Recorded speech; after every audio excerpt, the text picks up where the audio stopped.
नमस्कार मंडळी. आंब्याच्या झाडाला मोहर तर भरभरून येतो, पण ऐनवेळी फळधारणाच होत नाही. ही अडचण महाराष्ट्रातल्या आपल्या हजारो शेतकरी बांधवांना दरवर्षी सतावते, हो की नाही? तर आज आपण याच मोठ्या समस्येवर बोलणार आहोत. हा प्रश्न खरंच दरवर्षीचा आहे. डोळ्यासमोर झाड मोहराने अगदी लगडलेलं दिसतं, पण हंगामाच्या शेवटी हातात मात्र काहीच लागत नाही. मग असं होतं तरी का? तर बघा, याचं उत्तर कुठल्याही जादूटोण्यात किंवा अंधाधुंद फवारणीत नाहीये. ते दडलंय विज्ञानात आणि अगदी अचूक नियोजनात. आणि आज आपण नेमकं तेच अगदी सोप्या शब्दात समजून घेणार आहोत. चला तर मग सुरुवात करूया. सगळ्यात आधी मोहराचा शास्त्र काय आहे ते समजून घेऊया. कारण खरं सांगायचं तर यशाची पहिली पायरीच इथे आहे. आता हे बघा, हे फार महत्वाचं आहे. आपल्या आंब्याच्या मोहरात जी 100 फुलं असतात ना, त्यातली तब्बल 90 ते 95 फुलं ही नर फुलं असतात. त्यांचं काम फक्त परागकण तयार करण्यापुरतं मर्यादित आहे. खरं फळ लागतं ते उरलेल्या फक्त 5 ते 10% मादी फुलांना. म्हणजे विचार करा, ही मोजकी फुलं वाचवणं आपल्यासाठी किती किती जास्त महत्वाचं आहे.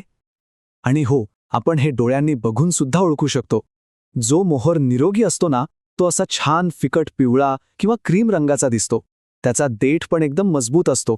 पण याउलट जो कमकुवत मोहर असतो तो काळपट पडलेला असतो आणि त्याला नुसता हात लावला तरी तो गळून पडतो. एक गोष्ट अगदी मनावर कोरून ठेवा. फेब्रुवारी महिन्यात जेव्हा मोहर पूर्ण फुलतो, त्यानंतरचे 10 ते 15 दिवस ही आपली क्रिटिकल विंडो आहे. म्हणजे हाच तो निर्णायक काळ आहे. याच काळात परागीभवन आणि फळधारणा पक्की होते. इथं जर एकही चूक झाली तर त्याचा फटका थेट पूर्ण हंगामाला बसू शकतो. बरं, आता वळूया त्या 2 घटकांकडे जे पूर्णपणे आपल्या हातात आहेत. ते म्हणजे पाणी आणि पोषण व्यवस्थापन. आणि खरं सांगायचं तर सगळ्यात जास्त चुका याच ठिकाणी होतात. पाणी व्यवस्थापनाचा खेळ म्हणजे अगदी तारेवरची कसरत आहे. फेब्रुवारी महिन्यात तर पाण्याला औषधासारखं वापरावं लागतं. समजा पाणी जास्त झालं तर झाड काय करतं? ते नवीन पालवी काढायला लागतं आणि आपली महत्वाची मादी फुलं गळून जातात.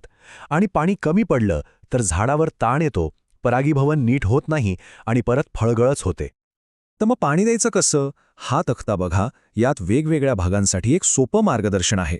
उदाहरणार्थ, कोकणातल्या जमिनीनुसार 7 ते 10 दिवसांनी हलकं पाणी द्यायचं. तर मराठवाडा आणि विदर्भात जिथे जमीन वेगळी आहे तिथे 5 ते 7 दिवसांनी नियंत्रित पाणी देणं आवश्यक आहे. आता पोषणाबद्दल बोलूया. इथला सर्वात महत्त्वाचा नियम म्हणजे या काळात युरिया किंवा कुठलंही नत्रयुक्त खत देणं पूर्णपणे थांबवायचं. कारण नत्रामुळे झाडाला नवीन पालवी फुटते आणि मोहर गळतो. त्याऐवजी आपलं सगळं लक्ष बोरॉन, झिंक, कॅल्शियम आणि पोटॅशियम या 4 मित्रांवर हवं. मग फवारणीचं वेळापत्रक कसं ठेवायचं? अगदी सोपं आहे. फक्त 2 टप्पे लक्षात ठेवा. पहिला टप्पा फेब्रुवारीच्या सुरुवातीला, बोरॉन आणि झिंकची फवारणी. आणि दुसरा टप्पा जेव्हा फळ वाटाण्याच्या आकाराचं होईल तेव्हा कॅल्शियम नायट्रेट आणि पोटॅशियम नायट्रेट. बस, योग्य वेळी योग्य पोषण. ठीक आहे, पाणी आणि खत तर आपल्या हातात आहे. पण त्या गोष्टींचं काय ज्या आपल्या नियंत्रणात नाहीत? म्हणजे हवामान आणि परागीभवन. चला आता त्यावर बोलूया आणि बघूया की त्यांच्या परिणामांना आपण कसं सामोरं जाऊ शकतो. तापमानाचा धोका किती मोठा आहे हे या आलेखावरून स्पष्ट दिसतंय. बघा, तापमान जोपर्यंत 20 ते 30 अंशांच्या घरात आहे तोपर्यंत सगळं ठीक आहे. पण ज्या क्षणी पारा 35 अंशांच्या वर गेला की खेळ खल्लास. परागकण मरून जातात आणि फळधारणा अक्षरशः शून्य होते. बरोबर आहे, आपण हवामान बदलू शकत नाही. पण आपण आपल्या झाडाला या उष्णतेच्या तडाख्यापासून नक्कीच वाचवू शकतो. कसे? तर हे 3 सोपे उपाय आहेत. 1. सकाळी थोडं पाणी देऊन जमीन थंड ठेवा. 2. केओलिन क्लेची फवारणी करा. ती पानांसाठी सनस्क्रीनसारखं काम करते.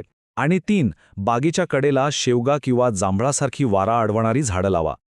आता एक खूप मोठी चूक जी अनेक जण करतात ती म्हणजे बाग अगदी स्वच्छ ठेवणं. आपल्याला वाटतं बाग स्वच्छ असावी, पण यामुळे होतं काय की आपण बागेतलं सगळं तण आणि रानफुलं काढून टाकतो. आणि मग परागीभवनासाठी आवश्यक असलेल्या मधमाशांना आणि इतर कीटकांना खायलाच काही उरत नाही. एक साधं पण तितकंच महत्त्वाचं वाक्य आहे. जर मधमाशी जिवंत आहे तर फळ नक्की लागणार. या एका वाक्यात परागीभवन करणाऱ्या कीटकांचं महत्त्व सामावलेलं आहे. चला आता पुढच्या महत्वाच्या टप्प्याकडे जाऊया. आपण मोहर टिकवला, पण आता त्या नाजूक मोहराचं रोग आणि किडींपासून संरक्षण कसं करायचं? आणि सगळ्यात महत्वाचं, होणारी फळगळ कशी थांबवायची? बघूया. फेब्रुवारी महिन्यात मुख्य शत्रू 3 आहेत: भुरी नावाचा रोग आणि तुडतुडे व थ्रिप्स नावाची कीड. पण एक गोष्ट लक्षात घ्या, या शत्रूंपेक्षाही मोठा धोका आहे तो म्हणजे आपली घाबरून दिलेली प्रतिक्रिया, म्हणजे औषधाचा स्ट्रॉंग डोस मारणं. याने होतं काय, कीड तर मरतेच, पण सोबत नाजूक फुलं सुद्धा जळून जातात. फळगळ तर नैसर्गिकरित्या पण होते, मग ती कशी नियंत्रणात आणायची? त्यासाठी ही एक अचूक योजना आहे. जेव्हा फळ वाटाण्याच्या आकाराचं असेल तेव्हा प्लॅनोफिक्स म्हणजे NAA संजीवकाची फक्त एक हलक्या डोसची फवारणी करायची. आणि नंतर फळ जेव्हा गोटीच्या आकाराचं होईल तेव्हा त्याला आधार देण्यासाठी कॅल्शियम आणि बोरॉनची एक फवारणी करायची. आणि हा एक शेवटचा पण खूप महत्त्वाचा मुद्दा, मल्चिंग म्हणजे आच्छादन. हा एक असा उपाय आहे ज्यात खर्च कमी आणि फायदा जास्त आहे. झाडाच्या बुंध्याभोवती उसाचा पाचट किंवा वाळलेल्या गवताचा आच्छादन करा. यामुळे जमिनीतला ओलावा टिकून राहतो आणि महत्त्वाचं म्हणजे मुळांवर येणारा ताण कमी होतो, ज्यामुळे फळगळ थांबायला मदत होते. आतापर्यंत आपण विज्ञान पाहिलं, उपाय पाहिले, पण आता आपण ह्या सगळ्याच्या मुळाशी जाऊया. शेवटचा आणि खरं तर सर्वात महत्त्वाचा भाग, तो म्हणजे शेतकऱ्याचा निर्णय. कारण हेच आपलं सगळ्यात मोठं शस्त्र आहे. एक गोष्ट कायम लक्षात ठेवा, आंब्याच्या यशस्वी शेतीसाठी कोणतीही जादूची फवारणी नाहीये. सगळ्यात मोठा उपाय आहे तो म्हणजे आपलं स्वतःचं निरीक्षण. बागेत फिरा, झाडांना बघा, ते काय सांगतायत ते ऐका. आणि मग घाबरून कुठलाही निर्णय घेण्याऐवजी शांतपणे माहितीच्या आधारावर योग्य वेळी योग्य निर्णय घ्या.